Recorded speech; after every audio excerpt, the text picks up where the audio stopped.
Ladies and gentlemen, let us all join hands and contact the living. But anyway, ideally, as I said to the main man, I should have brought the red book. Tom McCarthy, this is your life. But however, we'll get to you in a minute. First of all, to officially declare the situation is our managing director, Dr. Dominic Taylor. He's just giving me an honorary doctorate there. Yeah, that's great. Okay, just to introduce everything, and anybody who wants to say anything after that, after Tom has said a few words, you can do it. Okay, it's my profound honour to welcome you all to this special evening as we gather in the storied White House Bar to celebrate a true Limerick treasure, Tom McCarthy. Many of us know Tom primarily through his contribution to our poetic community since the revival by Barney Sheehan of the White House poetry readings in 2003. But Tom's relationship with verse stretches back nearly 6 decades. In 1964, at just 17 years old, Tom penned his first poem, a heartfelt declaration of love that would set the course for a lifetime of authentic expression. And allow me to share those youthful words that marked the beginning of Tom's poetic journey, and the poem was simply titled, Love. Love to me means everything. It's just as powerful as a king. It tells me what to do and when, and where to go and everything. To hide your feelings deep inside, sure you might as well run and hide, but let your feelings out and free, and mix with happy company. To wander off in fantasy can free you from anxiety. To hope and pray for that day can only pass your life away. To make believe you love someone is not to say there's something wrong, but to prove to you and one that love is very, very strong. So even in those early verses, we can recognize the hallmarks of Tom's distinctive voice, that unflinching sincerity, the reverence for powerful emotions, and most importantly, his belief in the necessity of living with an open heart. This embrace of emotional vulnerability would become a foundation upon which Tom would build his remarkable body of work. For nearly 8 decades, Tom has called Ballinanty his home, and his dedication to community has never wavered. Whether supporting his native parish or nurturing our collective of poets here in Limerick, in truth, Tom embodies the very spirit of this place. The White House Bar has been poetry's spiritual home in Limerick since Desmond O'Grady and Kitty Breeden established the Poetry Circle in 1954, reviving what O'Grady described as the courts of poetry that once flourished in 18th century Limerick. When Barney Sheehan, now sadly departed, ignited the White House Poetry Revival in 2003, Tom was there, ready to contribute his voice and unwavering support. That same poetic flame continues today in our first Wednesday series, so beautifully guided by Dor Cipher and Lauren McNamara. Those of us who've had the privilege of knowing Tom through the years remember well his passion for the All-Ireland Poetry Slam competition in the early 2000s. I can still picture Tom reaching the final in Galway and how we all believed victory was his for the taking. Though he may have been pipped at the post that night, perhaps by not reading what we considered his strongest work, his performance exemplified the courage and conviction he brings to every reading. Tom McCarthy truly is a man of many talents, a gifted footballer in his youth, a shrewd businessman who understands the practical world as well as the poetic one, and above all, a poet whose work resonates with authenticity. He is, in every sense, a poet of the people, for the people, and always with the people. Tonight, as we celebrate Tom's contribution to Limerick's rich literary landscape, we honour not just his words, but his presence, the way he has shown up year after year to ensure that poetry remains vital in our community. His commitment reminds us that poetry isn't merely something to be written in isolation, but to be shared, to be lived, to be woven into the fabric of our collective experience.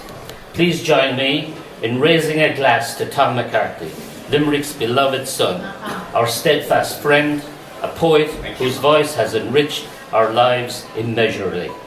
So, to Tom.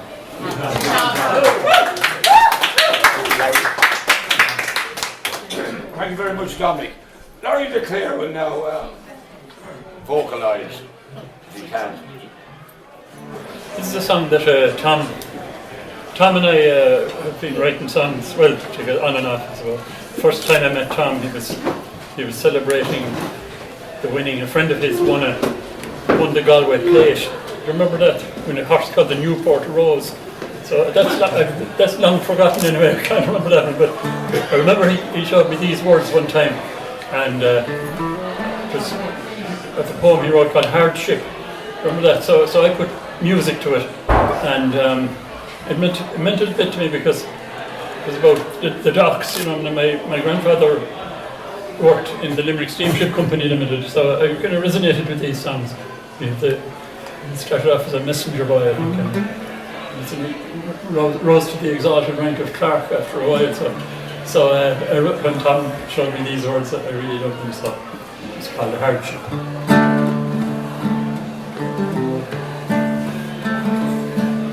Her bow appeared in a rising tide, through early mist she came alongside. The dockers danced and hopped and tried to keep their bodies warm. In the dark, on bike and foot, come early, or the gate is shut, without a bob, without a but, waiting for the call. 100 or 200 or 1,000 tubs or more, winch and bag, pull and drag till weary, tired and sore.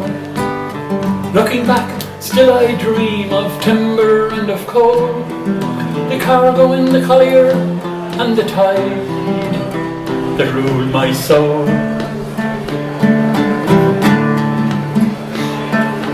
Every day the fears the same, the masters of the waiting game. The stevedore called out each name when ship was laden down. At break of day no man is cold, shadows move about the hold. Songs are sung and stories told to ease the clapper's frown. 100 or 200 or 1,000 tubs or more, winch and bag, pull and drag till weary, tired and sore. Looking back, still I dream of timber and of coal, the cargo and the collier and the tide that ruled my soul. The boy who was his father's son went from childhood ties undone through manhood to his races run with noble trail. At end of day he leaves the boat, the dust still lingers in his throat, to Mrs. Lynn's across the road to sink a pint of a lane.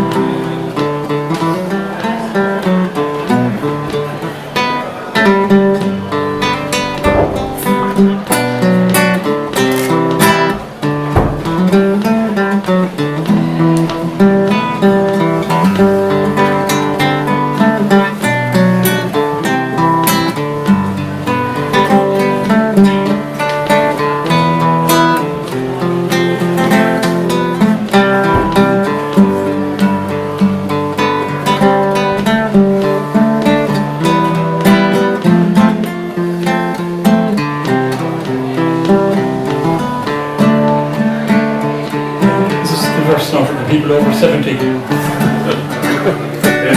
Hands up. Steamships that came from our town, the Lanarone, the Lanarone, the Kilfanora, Oramore, the Pulaski and Mulcair. Fed the family, paid the bill, stoked the furnace, drove the mill, through cold economic chill, they all disappeared. 100 or 100 or 1,000 tubs or more, winch and bag, pull and drag till weary, tired and sore. Looking back, still I dream of timber and of coal, the cargo and the collier and the tide that ruled my soul.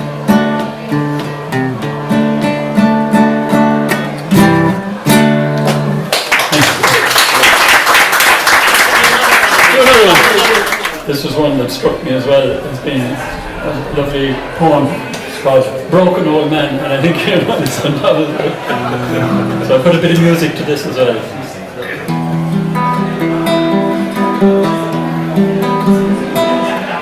Look at that broken old man over there.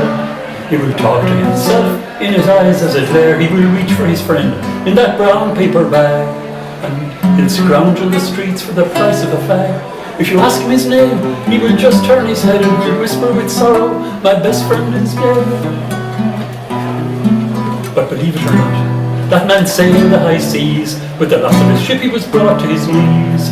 Look at that broken old man over there. Look at that broken old man over there. He's got nowhere to go, and nobody cares. He will reach for his friend in that brown paper bag. And the children in school, they will laugh and they'll slag. You can toss him a coin and then wish him well, but deep in his eyes there's a story to tell. But believe it or not, that man once had a life with 3 beautiful children and a wonderful wife. Look at that broken old man over there. Look at that broken old man over there. Never stitching his back, nor the trousers to wear. He will reach for his friend in that brown paper bag, and his Sunday best is your yesterday's rag. But much wanted more, and he lost one and all as he reached for his friend at brown back door. With nothing to live for, and a tear in his eye, he will whisper with sorrow, I wish I could die. Look at that broken old man over there.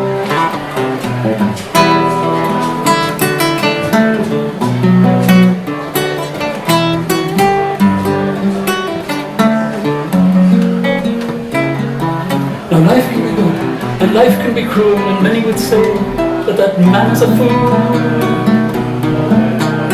But you've got your family, your friends and your home, while that broken old man's on the streets all alone. Look at that broken old man over there.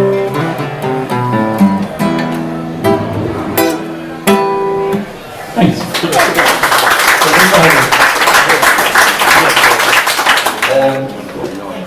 I'm sorry that it would have to spoil the night because what we've been listening to has been fantastic. Larry made 2 songs or 2 poems that I gave him. And, you know, the song and the poem were 2 different things. So Larry De Cleir, imagine. Dominic Taylor, I had tears in my eyes when you were telling lies. I'm good at telling that. So, and it's very hard to take it from there. To carry on the wonderful speech and songs that we just heard is going to be hard. But as Dominic said, so many decades of poetry has been very good.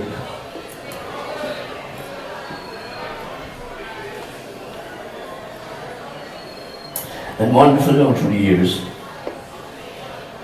So I will try to recite something now. I'm more or less sticking with the sport at the moment. And I go with a man that introduced me to rugby many years ago, Liam Fitzgerald. Well behind and beaten, scuttled on the ground, with trodden feet and weary limb, with silent crowd and battered men, no breath to make a sound. But deep within we'd hear his voice, that solemn binding cry, come on, get up, where's your guts? Come on, we need a try. And with those words we'd scramble, with passion and with pride. But for you, Liam Fitzgerald, the blues would turn the tide. Well behind and beaten, but never down and out. And when the crowd was silent, Liam would always shout.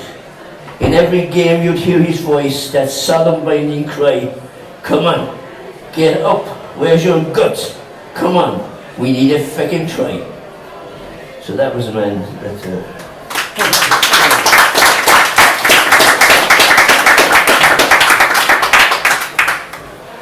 And I just do a little sharp 1 or 2.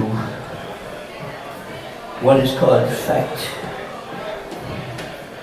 next one after that could be called fear, with fact. It's a known fact to all of us that we all need love. The strong, the weak, the rich, the poor, and even God above. The animals, the flowers, the birds and the bees, that little worm in the ground, and even the trees. The old and the sick, the crippled and the blind, and even the people in a poor state of mind. The emperor, the president, the king or the queen. You can't escape love if you're a human being. It's a known fact to all of us, and even God above, that Jesus Christ was crucified, all because of love.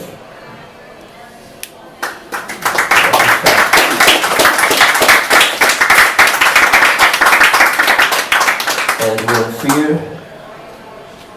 everybody has a special place to go to when they're feeling down, when life is catching up with them and all they do is frown. They wonder if it's worth it and why the hell they're here. I think I know what's wrong with them. It's that lousy thing called fear. The fear of not being happy and the fear of not being strong. The fear of other people and everything going wrong. The fear of losing someone that you really love. The fear of having pushed when you could have shoved. The fear of someone asking you to get up to sing a song, and even though you know the words, they just come out wrong. The fear of having a baby, hoping it's a boy. The nurse tells you it's a girl, and you break down and cry, with a happiness you've never felt. But all the time you knew, God has a special place on this earth for you. Thank you. I'd sit down for the next. He wrote a lovely poem about the famine, I remember. Remember that? What's that? The famine, the time of the famine. Oh, yeah. I don't know whether you still remember it or not.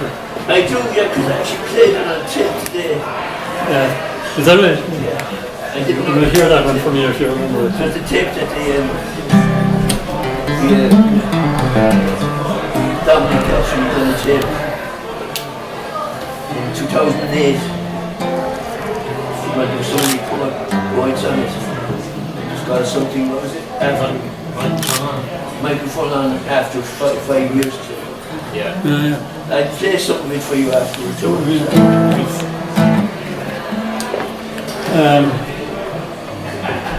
don't know whether I sing this song maybe. Marion was there saying was there anything on for May Day, which is International Workers' Day or something. The only thing we knew when we were growing up about May was processions, you know, it was a great procession month, you know, Corpus Christi and Ascension and a whole pile of processions. Anyway, around April in 1919 there was a movement in Limerick called the Limerick Soviet. I don't know if people are aware of that. So I wrote a song about it, and I think it's kind of self-explanatory, so I might as well sing it now.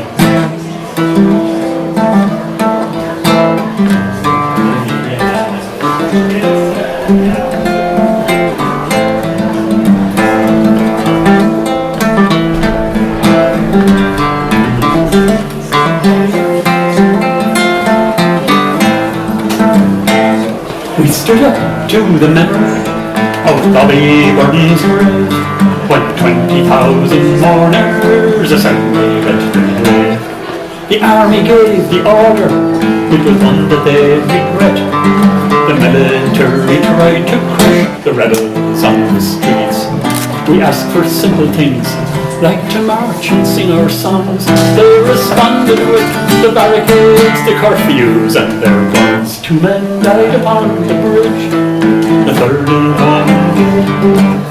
Back in the days of the Limerick Soviet, and we'll raise our red flag high, and our spirit will not die, and we'll walk with heads held high as the bishop passes by. We will not doff our hat, no, we will not bend the knee, and all the world will see that the workers will be free.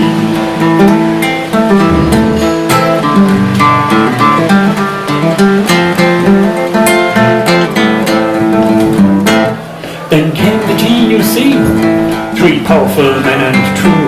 But were they on the workers' side, or did they fear them too? They asked, what is your motive? or who will benefit? We're making bread, not profits, said the bankers up the streets. Now up here in headquarters, by your actions we admire, say this is not the kind of rebellion we desire. But can't you see that we have gone as far as we can get? And our patience is exhausted, said the Limerick Soviet. And we'll raise our red flag high, and our spirit will not die. And we'll walk with heads held high, as the bishop passes by. We will not doff our hat, no, we will not bend the knee. And all the world will see that the workers will be free.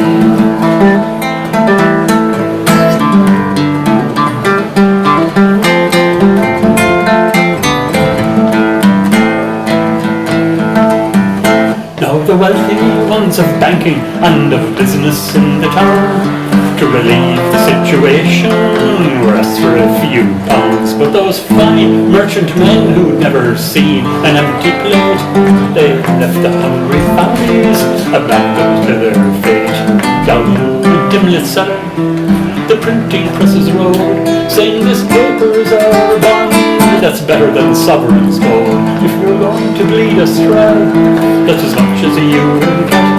Without your help we'll do it, said the Limerick Soviet. And we'll raise our red flag high, and our spirit will not die.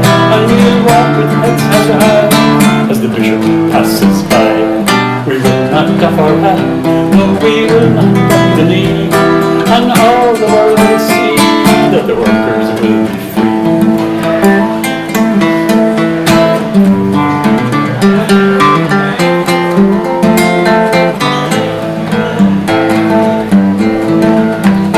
Now the aeroplanes are dipping through the purple Shannon sky. In glass and concrete factories our hopes are rising high.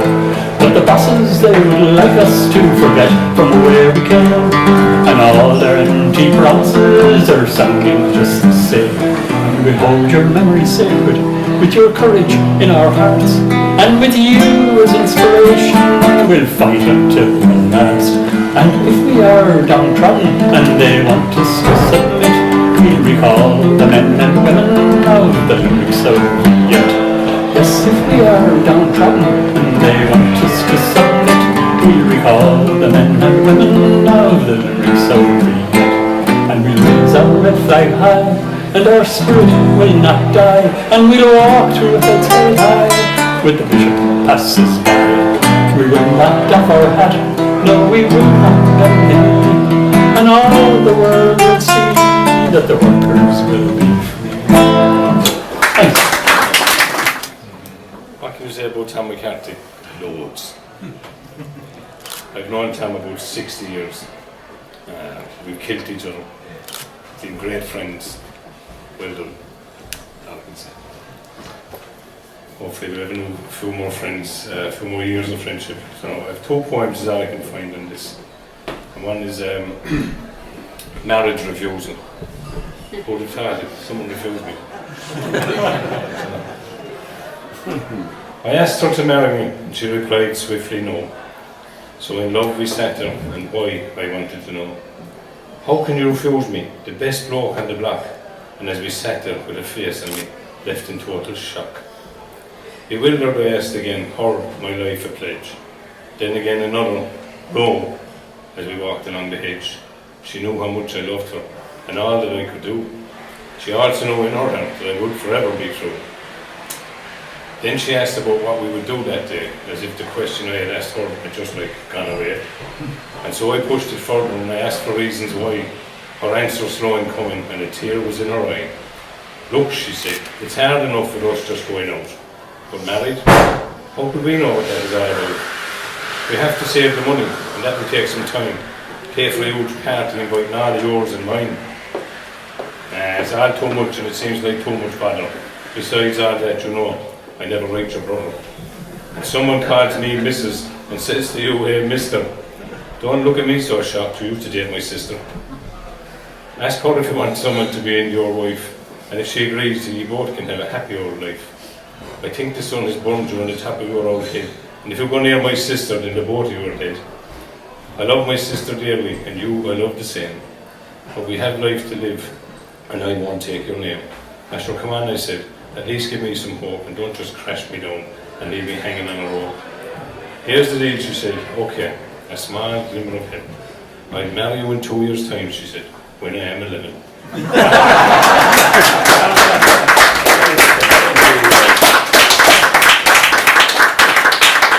Anyone that knows me knows most of my stuff is just like that. I heard that Tom crap. This one is about somebody who died from cancer. Yeah, I knew her, she was a great crack. Time. Had I known, I would have asked for more time to show everyone the love that was mine. But I didn't know how short it would become. No one did. It's long for others, yet too short for some. I wish I had time to play more with friends before it was over and the light would end. But I had a mother's love and a father's too, and so much more, I always knew. There's nothing but time to gaze upon. A grave marks a life too short, not long. I feel your sadness by day and night, yet I was loved with so much might. I felt love and more in my short time. Knew I was loved, knew what was mine. I was loved by family and many a friend, and I loved you all. This is not the end. I rest my head on God's soft ground. I know that loss and love abound, but I know time, and this much is true. I love and miss each and all of you. Thanks very much. Thanks,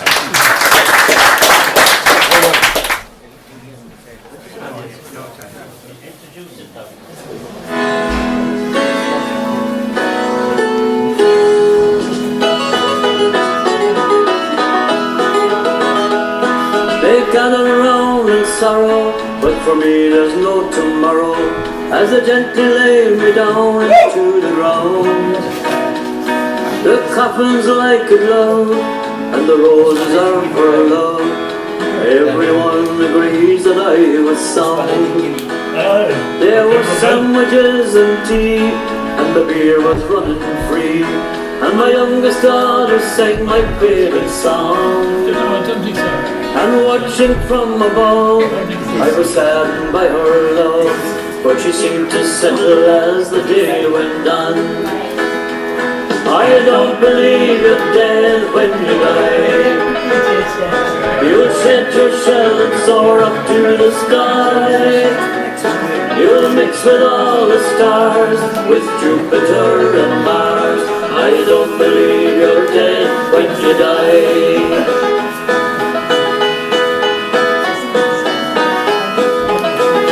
There was whiskey and some wine, and the sandwiches were fine, and my only son stood up to say a poem. It was short and so discreet, with his sorrow incomplete. He wished me all the best in my new home. I don't believe you're dead when you die.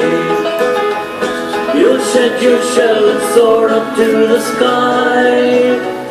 You'll mix with all the stars, with Jupiter and Mars. I don't believe you're dead when you die.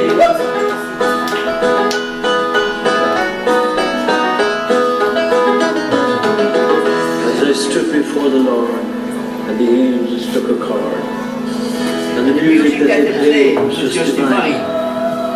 But I couldn't understand, with my halo in my hand, why everyone was so afraid of dying. 'Cause I don't believe you're dead when you die.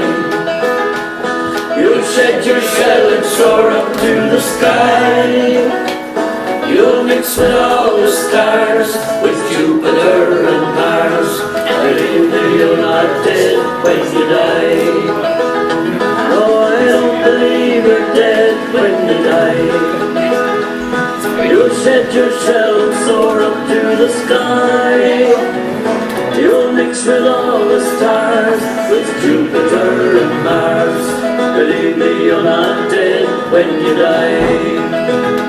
Ah, believe me, you're not dead when you die.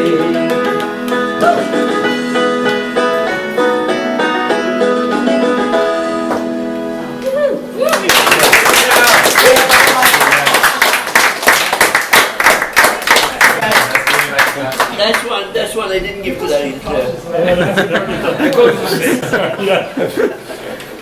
What I'm saying here is actually a tribute to somebody. Ladies and gentlemen, our next poet is one of our own locals. Tom McCarthy, please would you join us up here at the bar. The standard is very high here tonight. I'm frightened to read something. So Bertha shouts, go on Tom. So I read Bertha. It's her most recent poem. And I suppose it's paying tribute to her actually. Bertha. She's not even blushing. Tentatively vibrant, exuberant in expression, behind her the thoughts of a smile, textured by the shadows of a soft hat. Fashionable in the surroundings, like the colours violet and blue, complementing each other as one. In conversation she excels. In the background she dwells patiently with a word clearly spoken, whispering gently the point of a matter of fact, like the sunset falling upon the sand, creating a misty glow of orange with a crimson red. Holding her point of view, she begs to differ. A lady, you might say, who gives way to the promise of a rainbow, changing a grey clouded sky to a light blue, allowing the sun to shine through.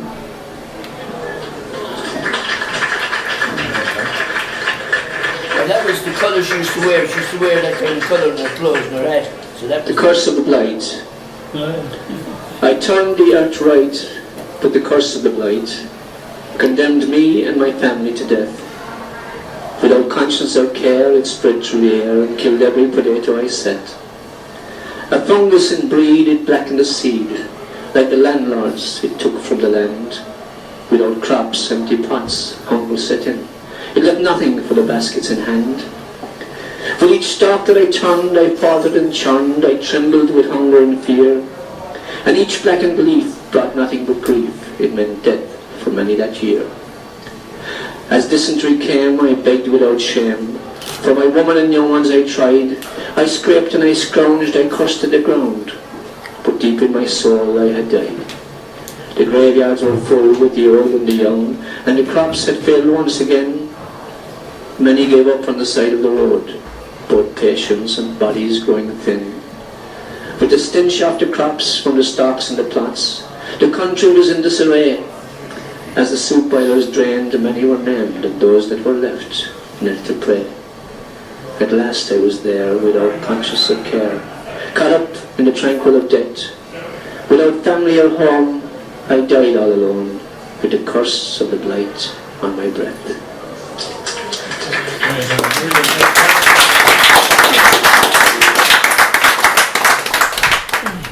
No, I'd just like to pay tribute to some poets that used to read for us. Dominic, my glasses are read about the names of those people. Oh yeah. These are people that used to read at the White House many years ago. We were going through the CD that we produced there back in 2008, earlier on today, and of the 30 people on it, 16 of them have passed away since then. You know, it's amazing. I didn't get 16 on there though. We'll see, we might think of it. Okay, what he's got down here anyway is Barney Sheehan, of course, or impresario, who started the revival back in 2003. Next we have Canute Skinner. Canute was really, our patron saint, you could say, was Desmond O'Grady. But the first sub, was always Canute Skinner. He was a great supporter of ours. I know he passed away there 2 years ago, a year and a half ago, I think. And of course, Terry Murray. Who'd forget Terry? Terry was absolutely magnificent. And we had Fred Johnson, of course, he's on the CD as well. He passed away there recently. Polly Fitzpatrick, who's Sheila Fitzpatrick's mother. Mark Whelan. Of course, Desmond O'Grady, we mentioned. And that tribute poem that he wrote there for Bertha McCullough, who was, again, someone that really was the glue that kept an awful lot of this going in the early days. But she always was there, supported it, and encouraged everybody to keep coming back. Donald O'Shea Khan, and another winner of the All Ireland Poetry Slam back in the day, with his fantastic poem Nelson Mandela. Then we had John Johnson. Not many people might know John. And the beans. The tin of beans. The tin of beans. He didn't know And of course, we had Shana Matthews as well, who was really Shana. there. Yeah. Shana was brilliant. I love Shana for his vulgarity.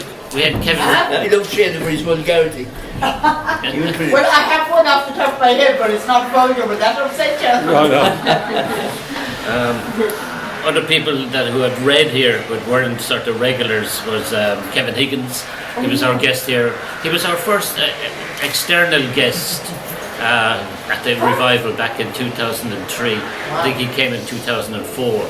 We started in April 2003, and Kevin was in early 2004. I think he was one of our first external people to come in, and he subsequently gave a couple of workshops as well. So he was very supportive of what we did, and his new book is being launched Sunday posthumously.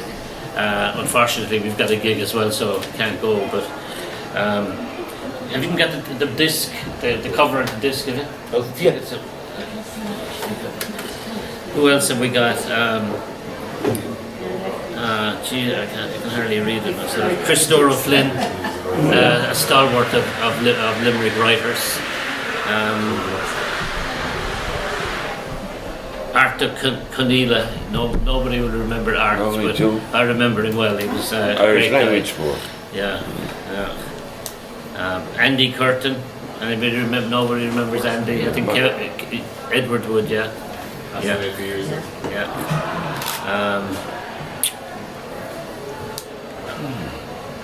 can't. I can't read it. But that was it. Anyway. There was that. These are all the ones that Tom wanted to remember. In honour of all those people, I just played this song for them. There was a couple of more. I just thought Fabrizio Giraldi. Yeah. Anybody remember him? I do, yeah. Yeah.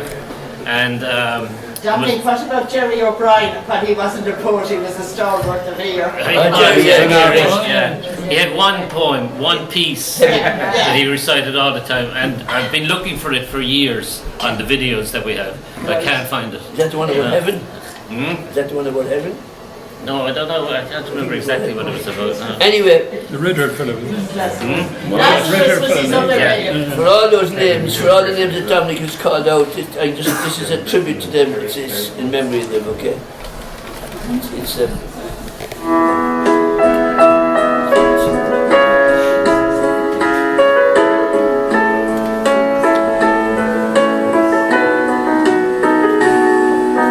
hiding in the shadows of the clouds, skipping across the sky on a rainbow, wondering if you're happy where you are Barney Sheehan. today. Come tomorrow and the wind still whispering your name Desmond O'Grady. in the rain. Knut Skinner. Sailing on a fallen autumn leaf, Shane Matthews. drifting downstream on a hillside, a journey through paradise, a dream, reaching the waters of the springtime, with the wind still whispering. Somebody call out a name if you want to call out a name, call out a name. In the rain, dancing across the sunset on a moonbeam, footsteps in the sand along the shore, memories of your gentle smiling dreaming, makes it all worthwhile because they're yours.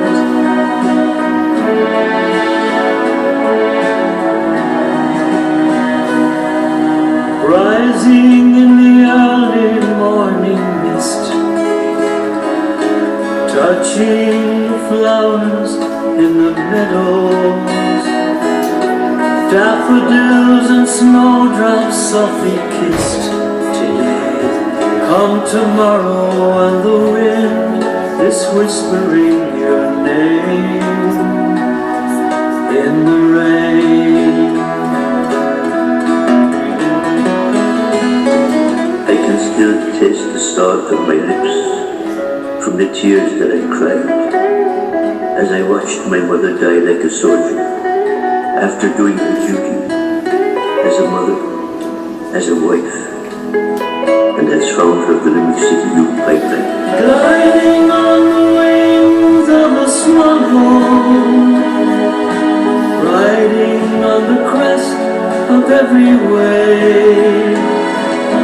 Yesterday is gone, there's no tomorrow, and the wind still whispering your name.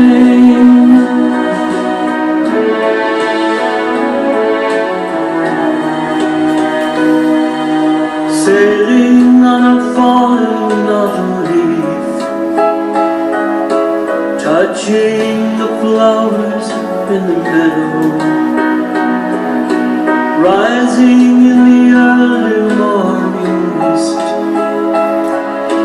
gliding on the wings of a swallow, and the wind still whispering your name in the rain.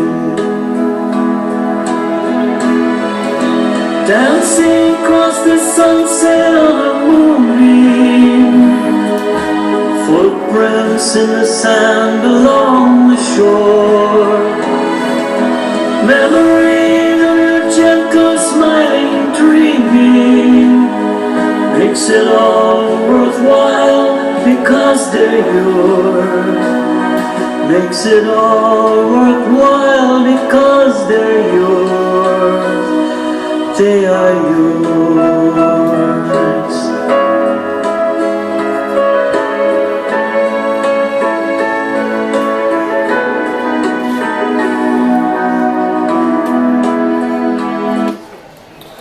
May they rest in peace. Well done.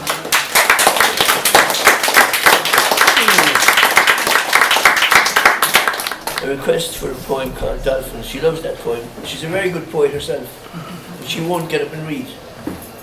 Sit down and read. Well done. She won't sit down and read. Wise observation, that. But, dolphins. Lost to the soul of my subconscious mind, searching for the in-between, the unknown. Trapped in the autism of thought, the inside looking in at the outside, touching the upside downside. Empathy. Thinking I can shake hands with the future by booking my holidays a year in advance. Forgetting that the future can be erased by the present, it can also be erased by the past. Why can't humans pitch like dolphins? There are no poets, there never was. Only interpreters plagiarizing works already submitted by the universe. Butterflies, hissing at such a thought. Fish, splashing violently throughout the waters of the world, creating a tsunami. Birds, soaring from the skies in active protest.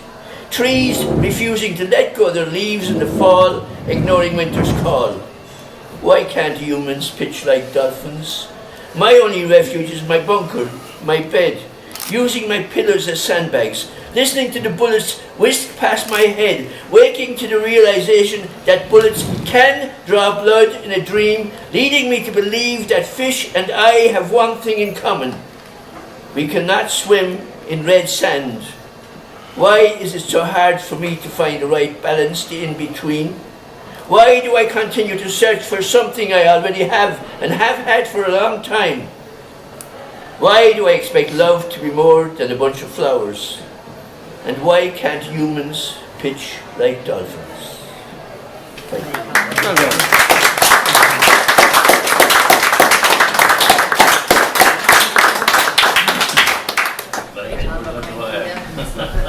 Restrain yourself, Christine. No.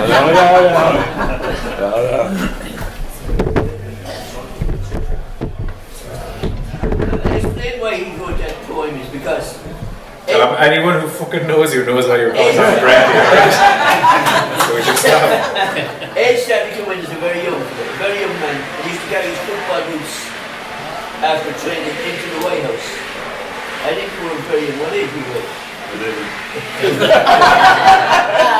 don't know. Child prodigy. I'd say 23.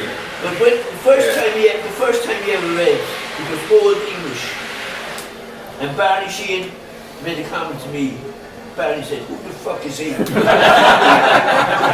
great William Shakespeare. But after that, Ed just come down to me and said, "Well, how did I do?" And I used to say, "You're too fast." And then he came down again and say, "You're too slow." And that's where this poem originated from. From the fake joke thinking. It sounds like Tom was awful critical, but no. The truth of it was, like, I was coming in football boots. I was coming in after matches and training and stuff, and I wasn't sure if I was going to keep going week after week. It was probably a few people there in the White House who did keep me coming week after week, but Tom was definitely one of them. People like Shana Matthews, who we mentioned. Shana Matthews was very encouraging in the beginning, and Ger Sheehy as well, and obviously Bertha and Martine, but it was definitely affectionately that I gave him the name Tom McCranky. but he's earned it too, as you know. 100%.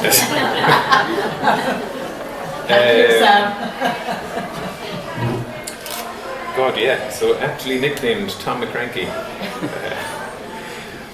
Why do I feel full of emptiness after reciting to you, disappointed in the sense of reaction, cannot fault the venue that's rent-free with a sandwich and a cup of tea?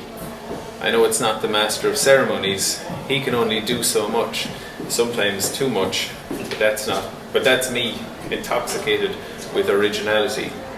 I can't think if it's the drink. 3 litres is not enough, or maybe it is now, with age and other stuff, like essays and short stories. I do not want to walk with Jane Eyre, or listen to a host of daffodils screaming in my ear. But that's me, intoxicated with originality. Keep it short and sweet, aggressive if need be, like an ass's gallop or a cuckoo's piddle. Do not dribble. It's a poetry reading, for fuck's sake, not a wake. I'm sorry, but that's me, aptly named Tom McCranky.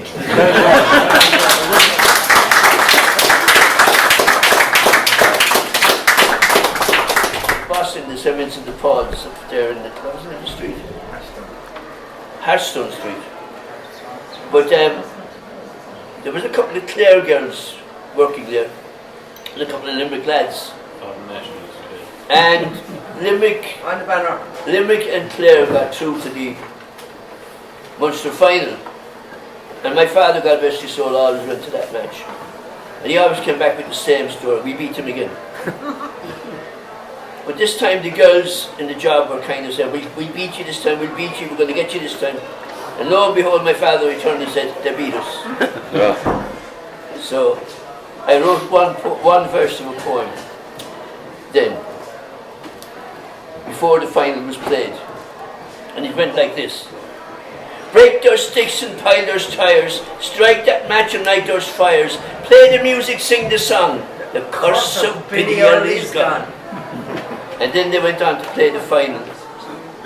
And the girls were haunting me, you'll finish that for us, you'll finish that for us. And lo and behold, they did win the final. September 3rd in 95, County Clare did come alive. With fire and iron ash in hand, the roar was heard throughout the land. Up the banner was the cry, 15 on field prepared to die. They won the day and shook the hand in Limerick Croke Park stand. And after 80 years and 1, the curse of Biddy-Earl is gone. Gone for good beneath that lake. The banner's back, make no mistake.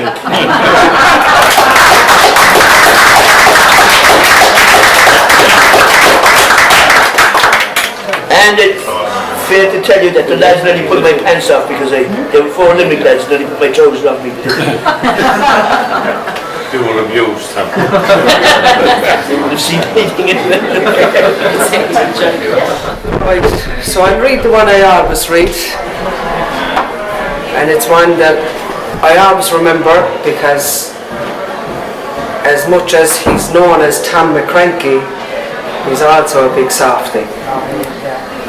And he used to write his poetry at home with his AST computer, and we'd have a fight every Tuesday or Wednesday night going to the White House that I'd use the ink, or I turned off the computer, or I looked at the computer wrong and it's not working the way he wanted it to work. Or his Sierra, which was the name of the app that he used to use. It wasn't even an app, it was on the floppy disk, it was a program back in the day. I had touched off something and I'd moved Sierra and moved some program to somewhere else. So whoever named him Tom McCarthy, it actually, that name carries through strong. But I suppose to us as his kids, he's always been a softie. And I suppose since Nana passed away, it shows more every day to see him grieve.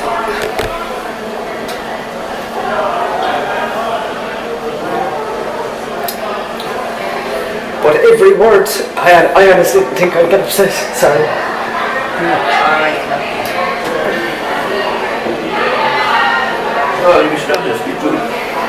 But every word he's always said in his poetry has always been very meaningful to him, to others, and to life in general.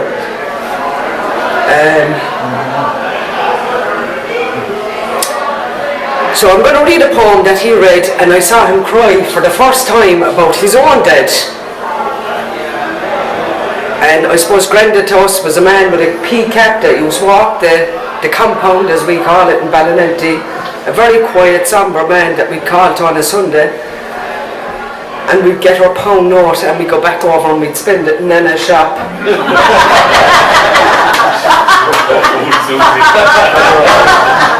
Susie was no fool. Thomas, send the kids over to one day for the money. Anyway, look, I suppose 'tis the only one poem that I ever read for Dead, and 'tis called Dead. Sorry, before I read this now, I actually had an argument with him the other night. And I wouldn't get off the phone without him telling me that he loved me. Because I suppose we were arguing back and forth about the last couple of weeks, and he's grieving, and us not leaving him grieve, or us giving him the space to grieve, or whatever you want to call it. Yeah, that's it, yeah. But I wouldn't get off the phone without him telling me that I loved him. Without him telling me that he loved me. So, his poem for his dead. As a child, I never saw the white of your eyes, or the smile in your pupils. I saw your eyebrows, the hairline on your forehead. I was familiar with the brass buttons on my substitute blanket, the polishing of your leggings and boots. I was familiar with your tunic. Later on, I became acquainted with the pea cap on your head, the way you walked. I can still hear the softness in your voice. A voice you seldom raised to me, my brothers or sisters. If only you had said, I love you, son, once, I would have remembered it. But you never did. I needed to hear that, Dad. I needed to know if you saw the whites of my eyes, or the smile in my pupils. With your shyness and my youthful stubbornness, we lost each other along the way. But I never stopped searching, Dad. And in hindsight, I found you. Learning that you being there was your way of saying, I love you. By providing, you were telling me that you cared. In your silence, you were whispering, I love you, son. Forgive me, Dad, for not thanking you, letting you go without letting you know how much I loved you as a child. Now, having learned from hindsight, I can only love you from a distance.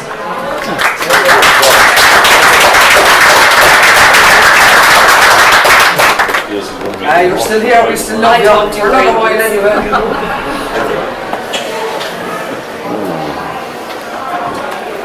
I know it's 8 months ago. Every night is New Year's Eve. Everybody knows that the music industry is probably the shallowest industry of all. So you shouldn't be singing a Christmas song unless it's Christmas, but that's only me. Anyway, Tom wrote this song, and I just put a bit of music. And every Christmas we think it's going to be a hit, you know. It never is. Hasn't been yet.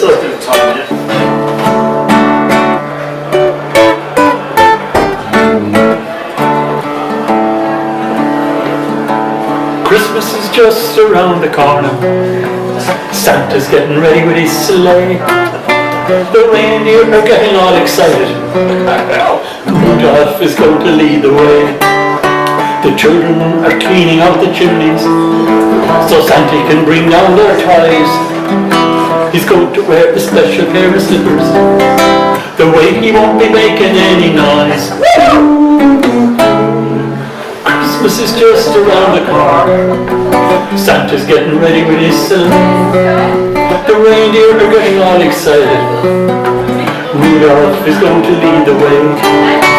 Mothers are shopping Christmas dinner. A turkey, a ham, or a roast. Baby is hiding in the bathroom. He's thinking that Santa is a ghost. Christmas is just around the corner. Snowflakes are falling from the sky. They're always going to celebrate the birthday of Jesus, the newborn boy. The children are busy writing letters. They're asking for the sun, moon and stars. Poor Santa is busy wrapping presents. He's finding it hard to wrap up Mars.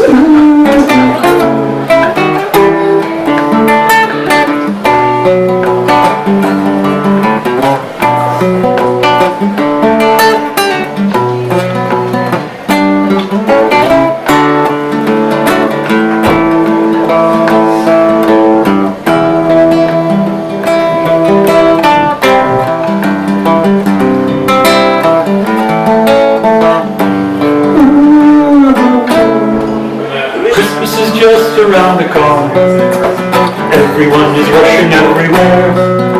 We wish you all a very Merry Christmas and hope you have a Happy New Year. We wish you all a very Merry Christmas and hope you have a Happy New Year.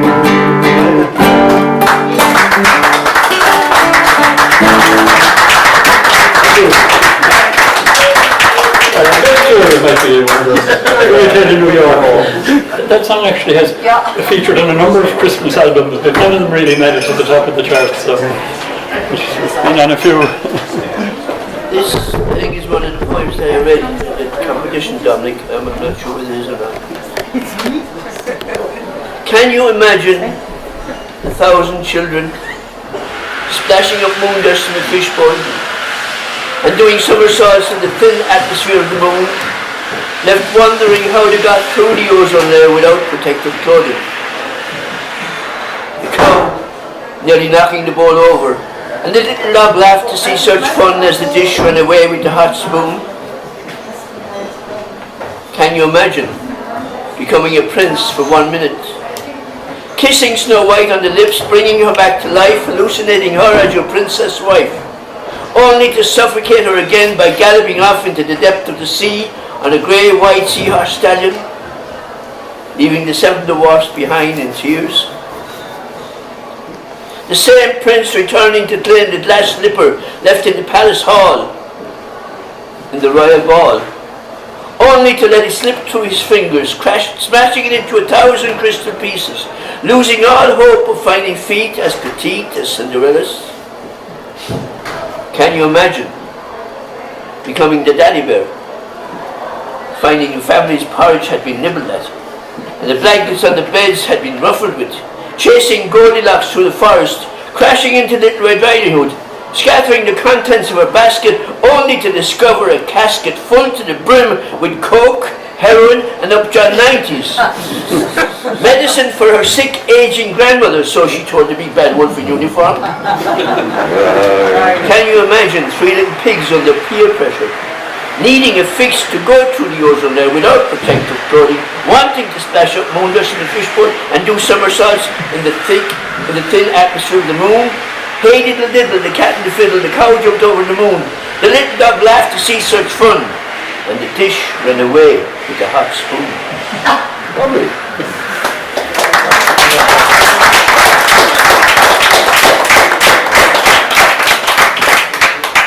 So I'm not sure what to say. I think I actually won that competition in 2009.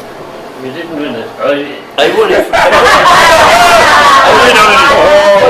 Hold on. I won it for 10 minutes. You did actually. He's right. I won it for There was 10 minutes.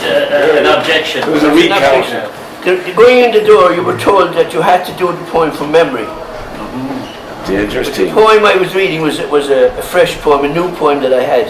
And I actually did concede on the stage. I did say that I am forfeiting the prize because I have to read this from paper, and I think the poem was about cigarettes. Fresh green leaf. A fresh green leaf. I was once a fresh green leaf, no 21, but 9 trapped inside the lungs, 9 trapped inside your butt. Sorry, I was once a fresh green leaf, no 21, but 9 trapped. Worries, no regrets. No, that goes on the way. I was Now once. I'm trapped inside a box. They Yeah. call me cigarettes. Right, hold on a second. I was once a fresh green leaf. No worries, no regrets. But 9 trapped inside a box. They call me cigarettes. I find it hard to breathe in here. I'm screaming, let me out. And when you do, you light me up and put me in your mouth. I was once a fresh green leaf. No threat to anyone. But now I'm trapped inside your lungs. My life has just begun. I'll strive to make your breathing hard. I'll make you cough and choke. I'll block up all your arteries. I tell you, I'm no joke. I'll get revenge for all the times you put me in your mouth. I'll let you breathe me in, but you'll never blow me out. I'll cast a shadow deep and wide far across your chest and listen to you gasp for air until your last request. You were once so fine and strong. No worries, no regrets. But now you're trapped inside a box because of cigarettes.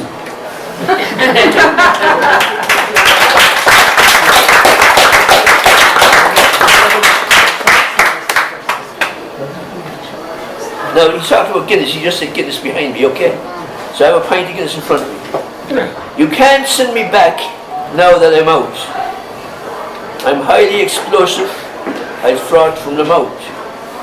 I need time to settle, so please let me stand for a couple of minutes and then I'll be grand. My colours will change from murky and brown to a clear crystal black with a white creamy crown. You can't send me back now that I'm out, but you can ask the barman for another pint of stout.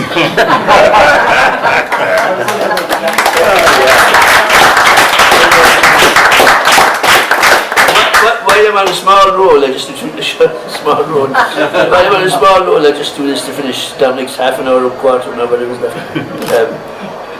Standing inside my window pane, looking out into the garden one fine summer's day, and a beautiful yellow rose out the back garden, and the sky was clear. But suddenly, rain came out of no place. And I'm looking at the rose, and I'm thinking to myself, looking at a yellow rose through a window pane, with petals puckered towards the sky, asking for rain. The clouds replied with showers galore, the rose drenched to the stem. I thought I heard it whisper, I won't fucking ask again.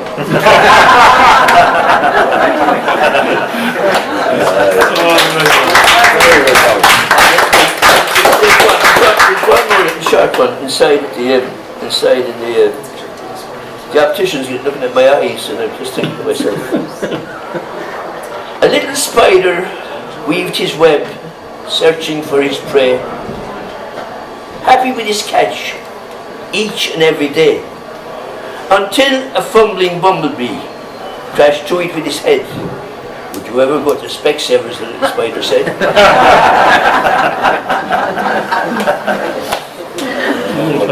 But there's one actually that I did, that I do like actually. It's cool one.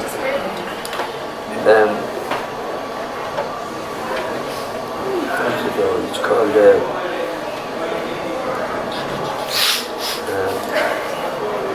It's called Alzheimer's. no, it's one with the farming. Every step I take is leaving the last step behind. I mean it. It was the last step until I took the next step. But why did I take the first step? The one before the next step, after the last step. The question is, where am I going? And how many more steps would I need to take to get there? How would I know when I'm there? When did I take the first step? The one before the next step, after the last step. Where am I? Fucking White House.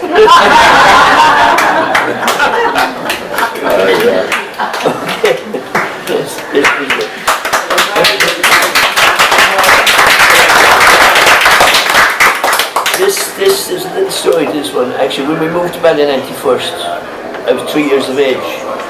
And we moved into an avenue with a wall, but the wall looked big then when I was 3 years of age. But when I was 6 years of age, I managed to climb that wall, and what I saw over that wall, we didn't have any televisions back in those times, back in the 50s. So what you saw, you kind of remembered. But I saw a field of corn, golden corn. And to me it was the most beautiful thing I ever saw. And the farmer there was called McMahon's. Maloney's was over further. Luke McMahon, Maloney's there. And I wrote a poem eventually, but I got the poem from when I was in the hospital one time. There was 4 farmers in the same wards, and listening to them talking about the farm.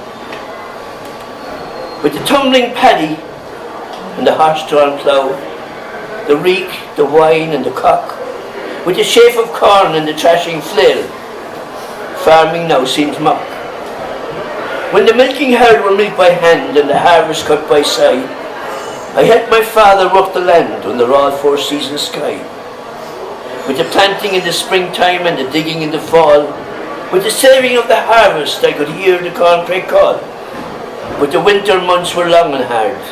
I watched my father age, with the grubber and the harrow, with the ragwort he would rage. With his old clay pipe you'd hear him think, he checked the clouds above, and with a smile he turned the soil, with the land he was in love. But time will wait for nobody, and the mowing bar came next, with the tractor and the combine. The corncrake lost its nest.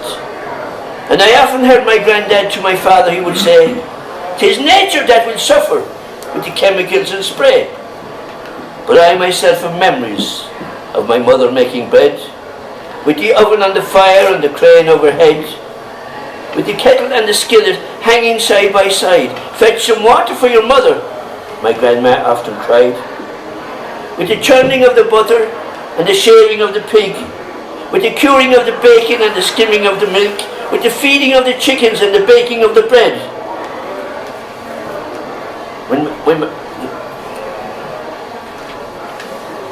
Baking of the bread. It was time to go to bed. Something. Fuck it, I lost. Go to bed. It's time to go to bed. Eating of chicken and bacon of the bed.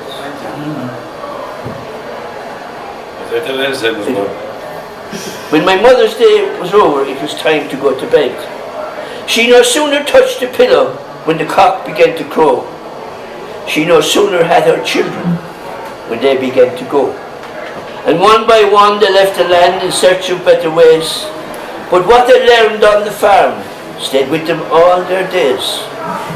Now that I'm a granddad, my son works the land, with his tractors and machinery and his pipe in his hand, with my grandson there beside him, he'll check the clouds above, and with a smile he'll turn the sign on the land my father loved.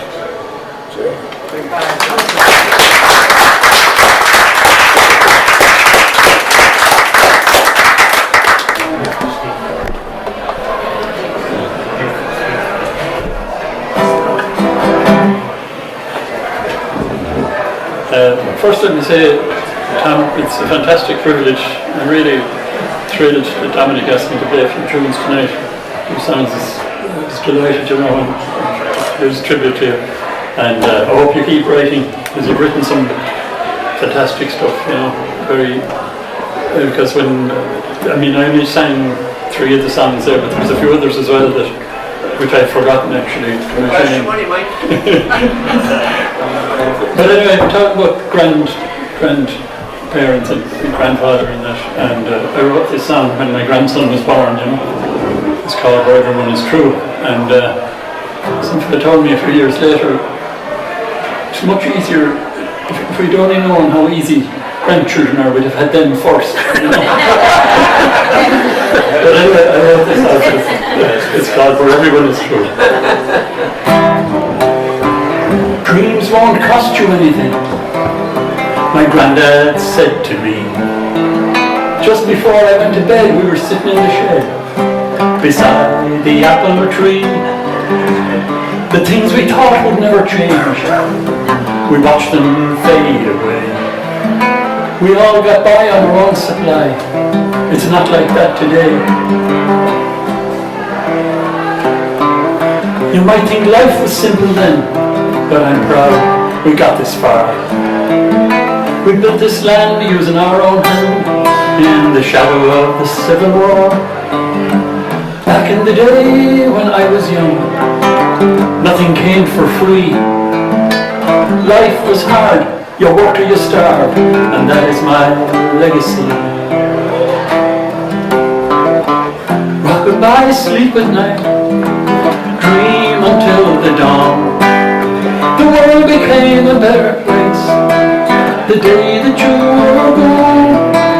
A boat is sailing on the tide, a seat's reserved for you, to a place where no one hides, where everyone is true.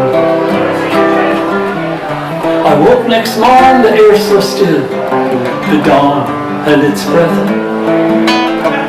knowing I had shoes to fill and a long road to tread. And I don't believe that my granddad is dead, it's just his passed along. And I'm leaning towards the life he led, like flowers towards the sun. Rock-a-bye, sleep at night, dream until the dawn.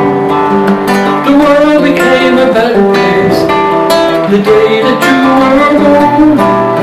The boat is sailing on the tide, a seat's reserved for you, to a place where no one hides, where everyone is true.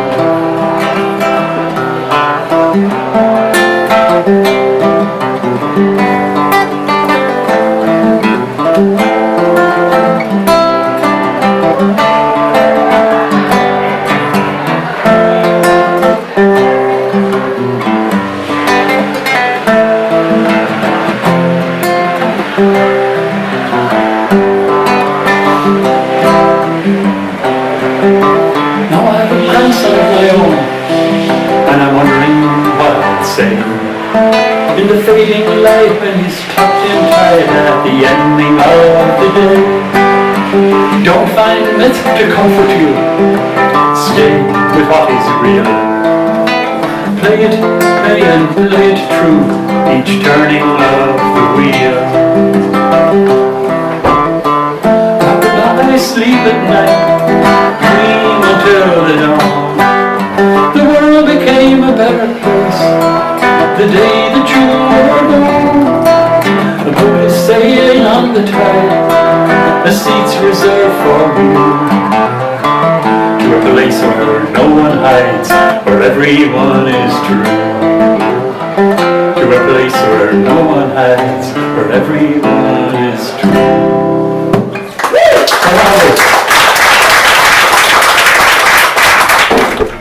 lengthy observations that the writers and the readers among you in the congregation will appreciate. Pen is mightier than the sword and a lot easier to write with. See? Even in rehearsal that didn't get a reaction. And everybody knows, outside of a dog, a book is a man's best friend. Inside of a dog, it's considerably harder to read. Thank you, Groucho. Anyway, I'd like to thank all the people who contributed here tonight. Larry, shy retiring Ed Dwyer, our grim reaper of a photographer, our managing director, and the return of Tom's good friend, Christy. Anyway, all this, let's be said, is let's hear it again for Tom McCarthy.